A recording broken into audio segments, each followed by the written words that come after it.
Trying to stir anything up. In fact, I'm definitely not trying to contribute to any kind of race war. I'm trying to help bring one to an end. WCBI News at 10 starts now. Thanks for joining us at 10. The bishop of an area church is ousted for his role in recent rallies standing up to injustices and racial inequality. I sat down with Bishop Scott Volland today, who shares some of what was said in a meeting that left him without a church, but not without a voice. It has deeply hurt us because this is people that we've poured 3.5 years of our lives into, people that we've been with through weddings and weddings of their children, baptism. A vision of diversity. That's what Bishop Scott Volland had in mind when he and his wife started leading the Heights. Volland has been very vocal about racial inequality in our nation and state, even participating in local rallies. But since the nation's eyes are now turning to Lowndes County, it's something he says some in the church don't agree with him doing. They said that what I was doing was shedding a negative light on the church, and I was told that my views did not reflect many of the views in that church, that they in fact did not only disagree with me being involved, but in many cases disagree with what I was saying. Volland says some threatened to leave the church because they disagreed with him speaking out for causes of equality and social justice. Part of Volland's mission, he says, is to reach out to all people and have a church that represents the entire community. But during the Thursday night meeting where he was voted out, Volland says he was told his agenda wouldn't work. When I took exception to the word agenda being used, it was then corrected to say, well, your plan, your passion, what you want, either way, it won't work in this church. For the Heights congregation, it's a vision that's changed. Volland says things were stated that don't represent the direction he had in mind, and racial issues are still here in Columbus, Mississippi. I have heard remarks over the past few weeks of how this is the Deep South. That's just the way things are here. I've heard remarks of this is Mississippi. We don't care what goes on in the rest of the country. Volland stresses he has no ill will towards anyone in the church. They're just not seeing eye to eye. This was just a time where our visions and our ideologies were diametrically opposed, and it was best for us to part ways than to continue to be a frustration one to another and have bitterness and things like that build up. I would sooner part ways on a somewhat friendly note than to stay and part ways as enemies.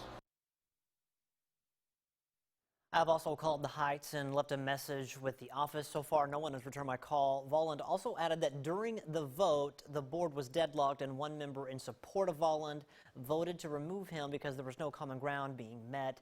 That board member has since resigned. A group of elected leaders in Columbus and Lowndes County continue to call for the resignation of Supervisor Harry Sanders after racist comments he made last week concerning the removal of a Confederate monument from the courthouse. They say after a man was arrested at a rally over the weekend, they fear more incidents could occur. Teddy Billingsley was arrested when he showed up at a peaceful protest with an AR-15. He was charged with brandishing a weapon, disturbing the peace, and public intoxication. He is out on bond. This morning, the group of elected officials held a press conference calling for unity in Sanders' resignation. They say it has to happen for the healing process to begin.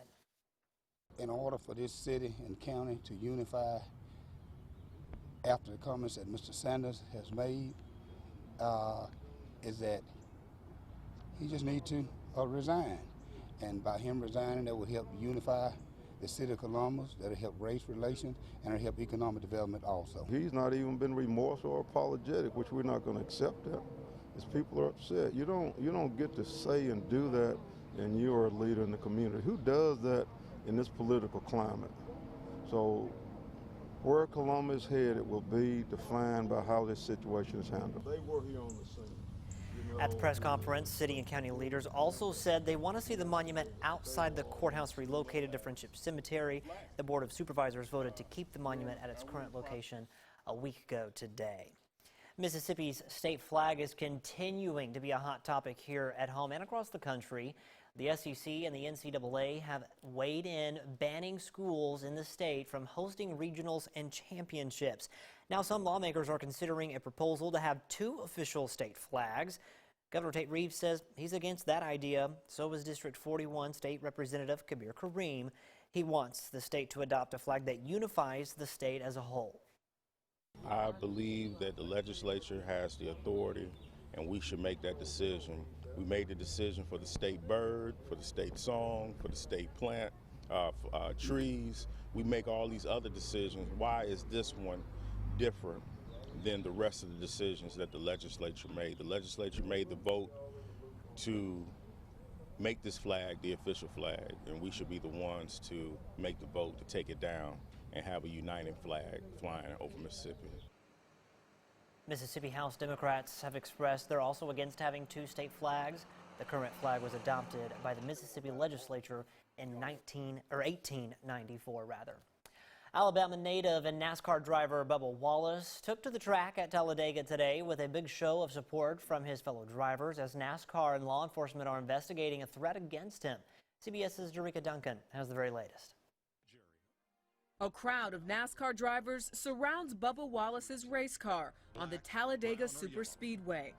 It was a massive show of support for the only African-American driver in the top series who faced a racist threat on Sunday. Yesterday afternoon, a noose was found hanging in the garage stall of Bubba's race car. Wallace's friends lined up with hugs hours after the FBI said it would investigate the incident. It was an extraordinary moment of solidarity, less than 2 weeks after NASCAR said it was banning the Confederate flag on its properties. Wallace said at the time not everyone would be on board. A lot of positive impact and gaining new fans as we go. And then you're getting the fans that will never watch a NASCAR race again. The same fans that never watched NFL after the kneeling. As this shower moves through. Heavy rain and lightning forced NASCAR to reschedule Sunday's Talladega 500 for today. But before the weather hit, some fans brought Confederate flags outside the racetrack. One flag bore a smiley face and the message, "If this offends you, it made my day." And at one point, a plane flew over the track with another Confederate flag and the message, "Defund NASCAR." Yet several racers have voiced their support for Wallace since NASCAR instituted the flag ban. He's got obviously a much different perspective than any of us do. That's one that I don't have, and most NASCAR drivers don't have. I feel like he's taken a larger stand and just wanting equality and understandings. I'm really proud, and we'll stand behind him 100%. And as news of the noose incident spread Sunday, a chorus of high-profile voices came to Wallace's side, including racing great Dale Earnhardt Jr., a recent NASCAR Hall of Fame inductee, who tweeted, "Hope Bubba wins it tomorrow." In other racing news, driver Denny Hamlin's team announced Sunday that his car will be stripped of FedEx logos and they'll replace it with the National Civil Rights Museum logos. And FedEx has announced that it will donate $500,000 to that museum. Jerika Duncan, CBS News, New York. Ryan Blaney took the checkered flag at today's rain-delayed Talladega 500. Speaking of rain, we still have rain across parts of the region. Let's check out our radar and satellite. Some heavier downpours, especially in 2 areas across North Mississippi, Tippah County right here near Ripley. Beginning to stretch over into Prentiss County, moving into Alcorn County. Some good downpours. Not really a lot of lightning in that, a little bit, but not a lot. And also good downpour right over Shannon near Okolona. This is lifting to the east-northeast too. There's a few more blips back to the west. We've got muggy temperatures in the mid-70s right now. It's a sticky Monday night out there. Lows around 70, scattered showers and thunder showers possible during the course of the night. And guess what? We have more of them in the forecast for you Tuesday. Mid-80s expected. I think most of those storms will be in the afternoon, but we'll try to time it out a little bit better for you coming up in full weather in just a few minutes. After significant delays reportedly due to a software issue, the Mississippi State Department of Health releases new COVID-19 numbers. From June 17th through the 21st, the state reported 1,646 cases along with 40 deaths. Lowndes County showed one of the highest increases in the area with about 30 new cases. MSDH reports an increase in COVID-19 and influenza-like illness along with pneumonia cases recently. There are 485 people in the hospital with the coronavirus. Right now, there are about 7,000 active cases in the state. Well, the state's COVID-19 numbers are updated now, but there have been reporting problems. The State Department of Health says that an old software system, that's what is to blame for that. Our Courtney Ann Jackson explains. The Mississippi Department of Health has failed to provide a daily COVID-19 report on more than one occasion this month. State Health Officer Dr. Thomas Dobbs has previously referenced the system problems. We are working with sort of a legacy software system that wasn't equipped to deal with 250,000 records. The department cited those same issues last week in a tweet, but said Monday that data had been restored and processes are in place to procure a new system. Tupelo Mayor Jason Shelton says his city is relying on that daily data. It really hampers our ability to react in real time to the situation. So if we're going to put restrictions in place, at what level do we need to do that? We're still, for example, trying to determine whether to do a mandate to wear a mask or different types of social distancing on a local level. And we need all of that information to be able to make an informed decision. Here's a look at the case counts for the 7 days before the report stopped over the weekend. I asked Dr. Jennifer Bryan with the Mississippi State Medical Association about the trends they've noticed. It's not getting better, and in fact, it's getting a little worse. Certainly, we are seeing more cases from increased testing. But the amount of hospitalizations and ICU and ventilator utilizations and deaths tell us that this is growing and that it is more than just increased testing.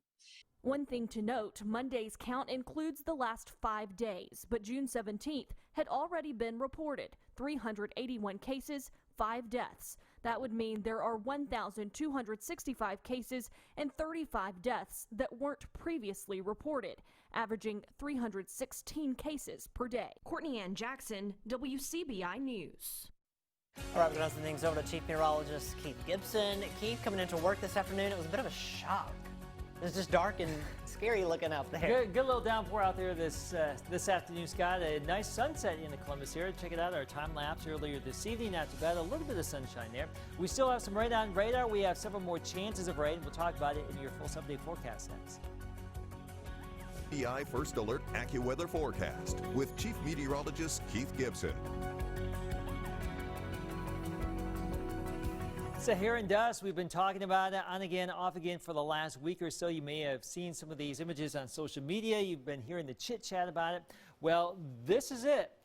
All that bright what you see here coming on into the Caribbean Sea, that is spotted from satellite or from space via the satellite. That is the dust that we are watching coming all the way from Africa. Look at this, the forecast for the next few days, bringing it into the deep south.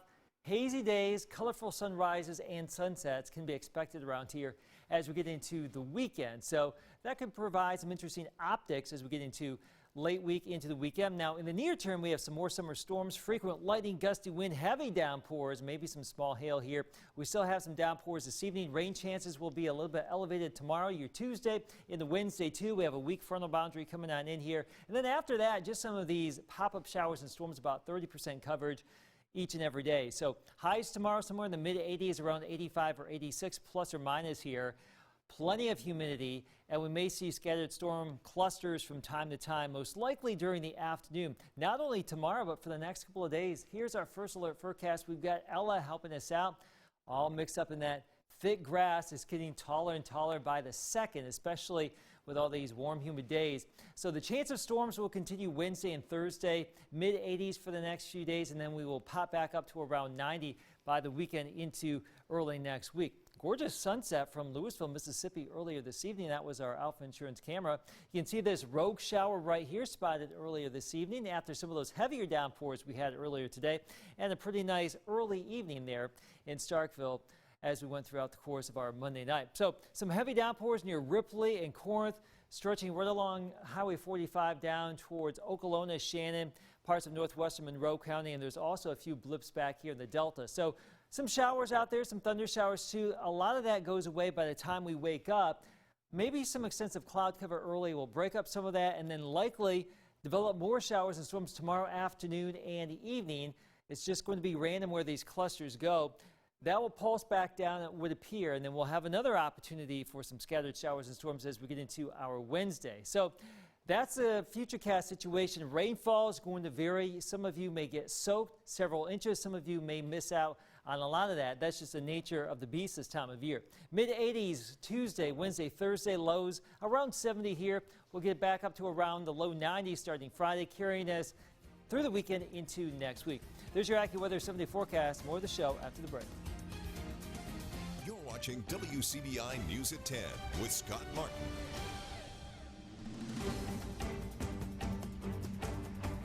Welcome back, everyone. It's time for some fun in the sun, but we don't want that fun to take a turn for the worse. We learn more about water safety in tonight's Health Talk with Baptist. Hi, I am Dr. Lee Richardson, an emergency room physician at Baptist Memorial Hospital Golden Triangle. Tonight we will discuss how to stay safe in the water. Now that warm weather is here, everyone wants to be in or around the water. But while we were having fun and staying cool are top priorities, most people don't think about water safety.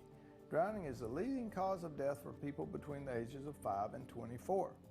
Learning to swim is essential if you plan on being in or near the water. Here are other tips for staying safe. Always swim with a partner, whether you are swimming in a backyard pool or lake or river.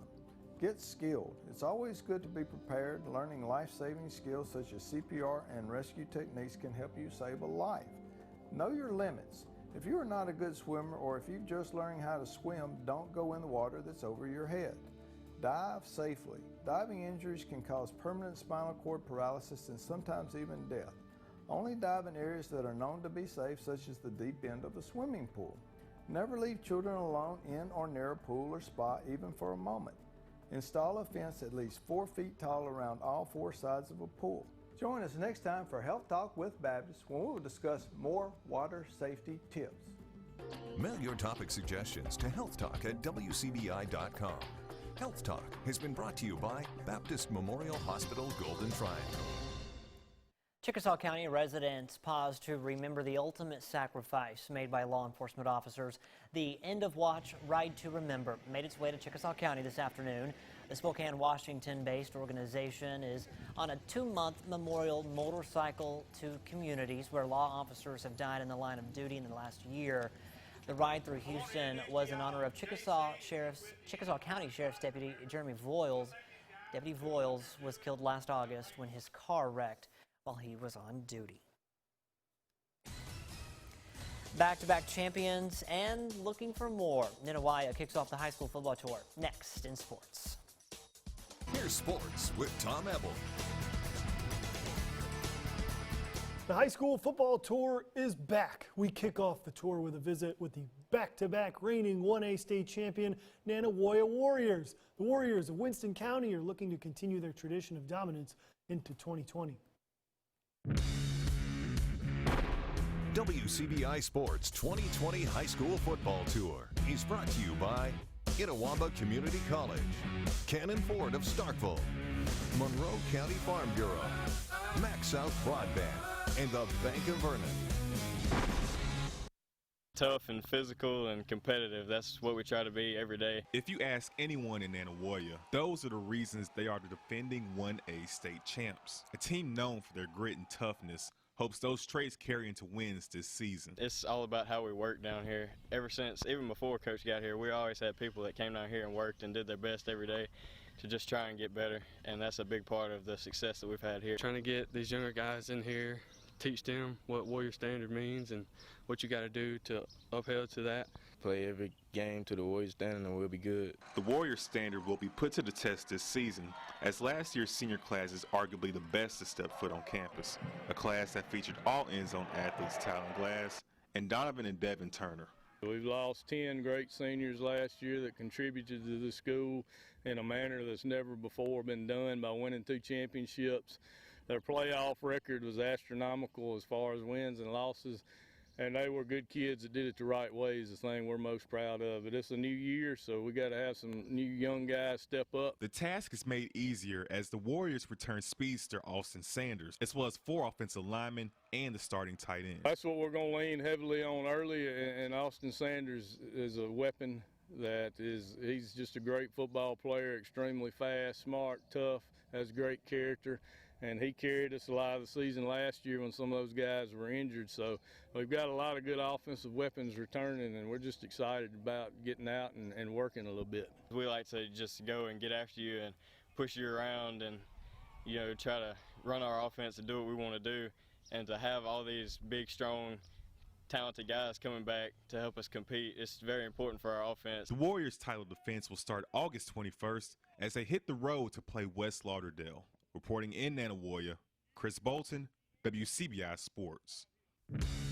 WCBI Sports 2020 High School Football Tour with Nanawoya is sponsored by Polo Customs and Winston Plywood and Veneer. Until we're told otherwise, the show must go on. All 1A schools to kick off the tour this next week and a half. Nanawoya was the first stop. Knox Pater on Tuesday, West Lowndes Wednesday, Smithville Thursday, TCPS Friday, then your weekend. Hosted by Okolona on Saturday, French Camp Sunday, and then we start next week with Hamilton and Vardaman. To see the full schedule, go to our social media accounts, WCBI Endzone on Facebook and Twitter. One of the best to ever do it in the Ole Miss red and blue, Eli Manning's number 10 jersey will officially be immortalized in Rebels football history. Manning becoming only the third Ole Miss player to have their jersey number retired, joining his father Archie Manning and Chucky Mullins. Eli set 47 Ole Miss single game records, season records, and career records, including winning the 2003 Maxwell Award and finishing third in Heisman Trophy voting that year. That's it for sports. We'll be back right after the break. Still some good downpours across parts of the area, especially north of Aberdeen, southeast of Tupelo, moving towards Fulton. And there's another batch up here that has been really intense there in Tippah County near Ripley, just moving into Boonville, Alcorn County near Corinth. And we may still see some additional activity later on this evening and tonight. More clusters of showers and storms likely on our Tuesday, perhaps lingering into Wednesday. And then we'll try to lower those rain chances a little bit as we get closer to the weekend. Scott, highs getting back into the lower 90s. You know, I'm glad those showers are further up north because, you know, I hate going home late at night and walking moose in the rain. Holding on to that steering wheel, too. Yeah. Have a good night, everybody.